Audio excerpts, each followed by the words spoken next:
अपने दुख को, अपनी तकलीफ को, अपने कष्ट को किसी दूसरे के दरवाजे पर जाकर कभी मत करो, कभी मत।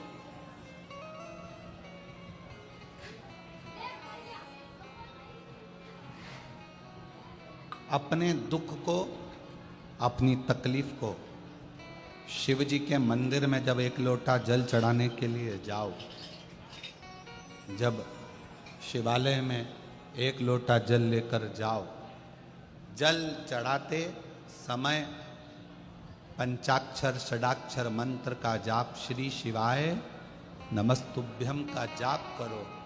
और जब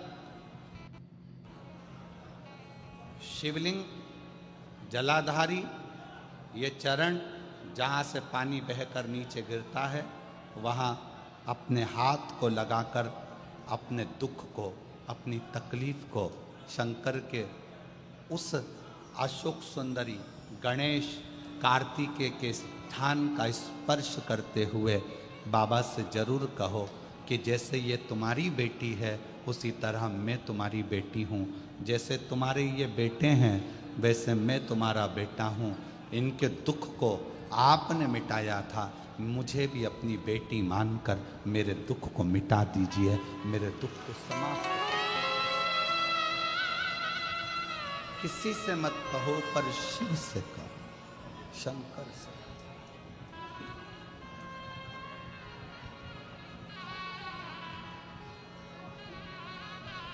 जब आप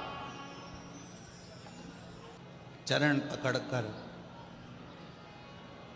अशोक सुंदरी की जगह पर अपने हाथ का स्पर्श कर कर, गणेश कार्तिकेय के स्थान का स्पर्श कर कर शिव से कहोगे तो शंकर अपनी औलाद आपको बनाएंगे और अपनी पुत्री समझकर आपका दुख जरूर मिटाएंगे। बैसाख का महीना चल रहा है, शंकर के शिवालय में जाओ। शिव के शिवालय में 3 स्थानों का स्पर्श अवश्य जब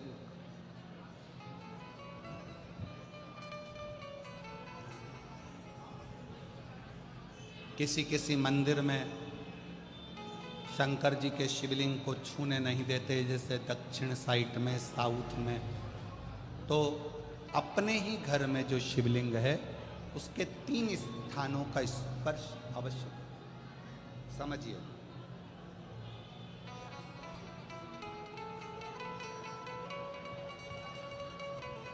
पहला, शंकर भगवान के जहाँ से जल बहता है उस स्थान, ये जलाधारी है, जल बहता है, ये शिवलिंग है, यहाँ से जो पानी नीचे की ओर जाता है उस स्थान का स्पर्श अवश्य करें। दूसरा,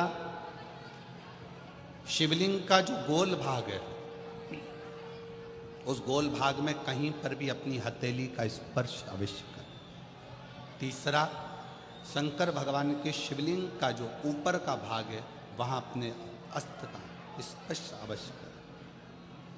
तीनों स्थान पर ब्रह्मा, विष्णु और महेश का स्मरण करते हुए जब बैसाख महीने में आप शंकर भगवान को जल समर्पित करें। शिव जी को जब बैसाख के महीने में जल दिया जाए तो दोनों हाथ से अंजलि में कलश रखकर शंकर भगवान की अपने हाथ की अंजलि में जल रखकर शिव जी को जल अवश्य समर्पित करें। शिवरात्रि के बैसाख महीने की शिवरात्रि पड़े, बैसाख महीने की प्रदोष पड़े तो एक बेलपत्र शंकर को अवश्य समर्पित करें। मान लो गर्मी बहुत तेज है, पेड़ों पर बेलपत्र नहीं मिले तो एक दुर्वा शिव को अवश्य समर्पित करें। मान लो बहुत तेज गर्मी पड़ने पर, यहाँ रतनगढ़ में तो हम देख रहे हैं रजी रज धूली धूल इतनी है, मिट्टी इतनी है कि यहाँ तो दुर्वा मिलना भी बड़ा मुश्किल है, तो एक चावल का दाना शिव को जरूर समर्पित करो। उतनी उतने में।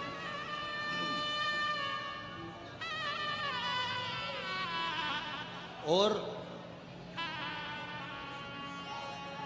बैसाख महीने में सबसे ज्यादा जरूरी है, जो सबसे ज्यादा जरूरी है बैसाख महीने में, वो जलाशय अर्थात अपने घर के नज़दीक में कोई पानी का स्थान हो, जलाशय हो, वहाँ का जल शिव को समर्पित करना, या शिव के नंदी के पास में। और हम तो कहेंगे शंकर का नंदी केवल मंदिर में मत देखो, आपके घर के आसपास में हमारे मारवाड़ की पहले की रीति रही है। राजस्थान में बहुत सालों पहले, जब लगभग 19 से 20 साल पहले हम फलोदी में आए थे, 20 साल पहले। और 20 साल पहले जब हम फलोदी में आए थे राजस्थान में, तो हमने उस फलोदी राजस्थान में देखा था कि प्रत्येक घर के बाहर पत्थर का एक छोटा सा कुंडा जैसा होता। दो चीजें हमने फलोदी राजस्थान में प्रत्येक घर के बाहर 20 साल पहले देखी थी। एक इतना बड़ा कुंडा पत्थर का जिसमें लोग भोजन रख देते हैं, और एक बड़ा सारा कुंडा जिसमें लोग पानी भर देते हैं, जिससे चिड़िया, पशु। शिव जी को तो जल समर्पित करो,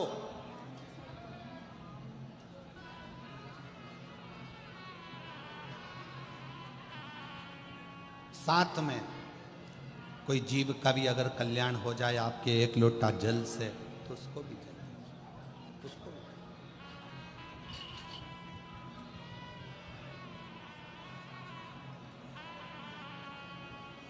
शंकर भगवान ओघड़दानी शिव, जिनका चढ़ा हुआ जल केवल मात्र स्पर्श, आचमन, दर्शन आपका और हमारा कल्याण कर दे। उत्तर प्रदेश में एक व्रती ब्राह्मण रहता था। वो व्रती ब्राह्मण साधारण नहीं था, उसका व्रत बड़ा प्रबल था। व्रत का मतलब ये नहीं होता कि आप भूखे रहो।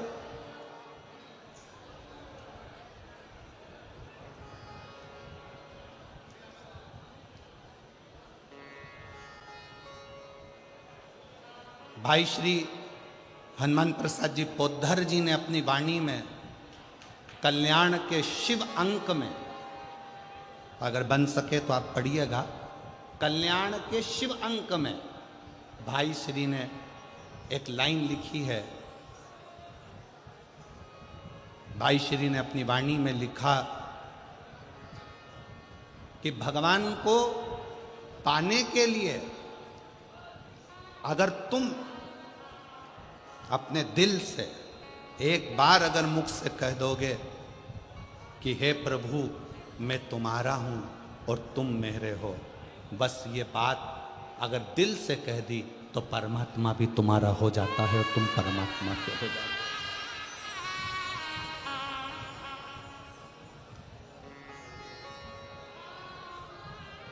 हो। जरूरी नहीं कि उपास करोगे तो भूखे रहना पड़ेगा। व्रती का मतलब क्या होता है? व्रती का मतलब क्या है?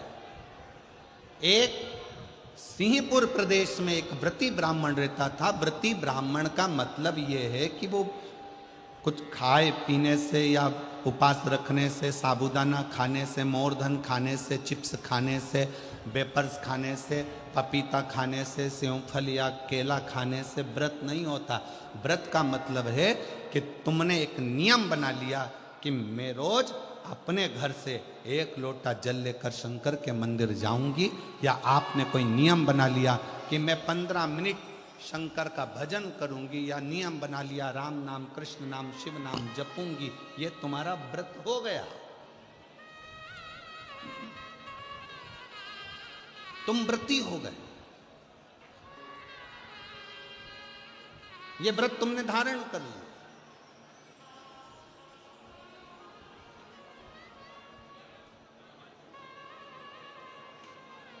कई माताओं ने नियम बनाया, रतनगढ़ की ही रहने वाली माताएं, कई माताएं रतनगढ़ की ही रहने वाली पंडाल में रह रही है, कई माताएं रतनगढ़ की। उसने नियम लिया कि मुझे 7 दिन कथा सुनना है।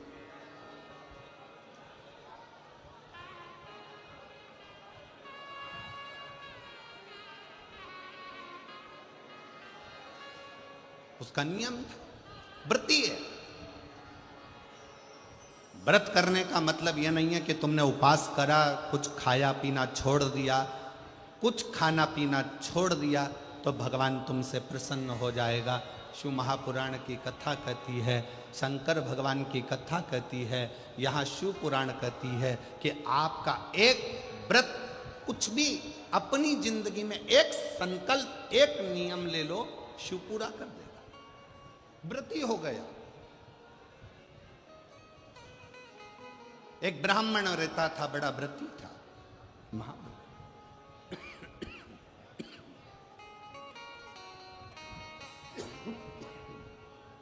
और वो महाव्रती ब्राह्मण, उसकी पत्नी और उसकी बेटी बहुत सुंदर थी। देवलोक की अप्सराएं उसके सामने फीकी थी। ब्राह्मण को ना पत्नी गिनती थी, ना बेटी गिनती थी, ना पत्नी गिनती, ना बेटी। खूब अपशब्द कहते, पत्नी ताना दे देती, आड़ा टेढ़ा बोल देती, अपशब्द कह देती। शिव महापुराण की कथा कहती है, तुम्हारे बच्चे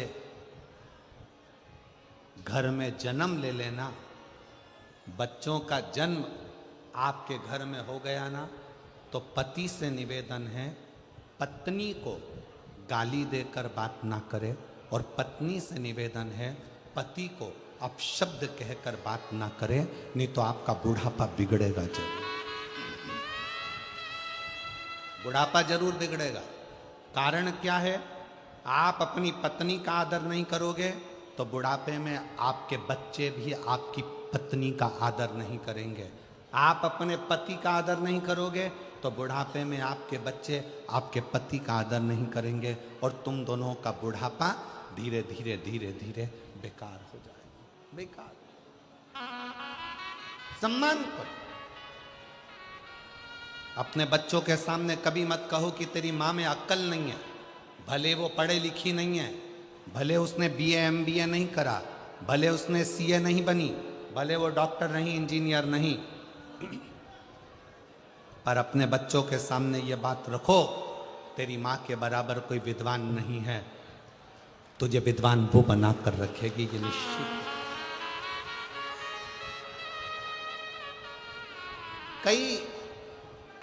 कई माता पिता अपने बच्चों के सामने अपने को ऊंचा दिखाने के चक्कर में अपने पिता को अपशब्द कर, तेरे बाप में तो अकल नहीं है, रत्ती भर की अकल नहीं है, बच्चों के लिए कमाते बन नहीं रहा, यहां वहां घूमता रहता है, तेरा बाप तो पगला है। इस तरह के शब्द जब हम अपने बच्चों के सामने कहते हैं तो बच्चों की दृष्टि में पिता का मान घटते जाता है। कई पिता अपनी पत्नी के लिए कह देते हैं, तेरी माँ में अकल नहीं है, गंवार है, इसका पूरा खानदान बेकार है, पढ़े लिखे तो है नहीं, पूरे ढोर हैं, अकल नहीं है। हम अपने बच्चों के सामने जब पत्नी को इस तरह का शब्द कहते हैं, बच्चों की दृष्टि में वो माँ का सम्मान घटते जाता है। करेंगे, नाम जाप करेंगे, स्मरण करेंगे तो थोड़ी ना थोड़ी अड़चन बीच में आएगी, आती है, और उसमें घबराना नहीं है। उस अड़चन में अपन को घबराने का काम नहीं है। एक बड़ा सुंदर व्याख्यान वर्णन है। मान लो किसी काम के लिए आप बहुत दिनों से लगे हुए हो और वो कार्य पूर्ण नहीं हो रहा, बहुत दिनों से लगे हो, मेरा ये कार्य होना चाहिए, मेरा ये कार्य होना चाहिए, मेरा ये कार्य होना चाहिए, और नहीं हो रहा। तो शिव महापुराण का एक बड़ा सुंदर सा भाव कहा, बहुत सुंदर सा भाव वर्णन किया कि बेलपत्र का जो नीचे का जो भाग होता है, बेलपत्र के जो नीचे का जो भाग है,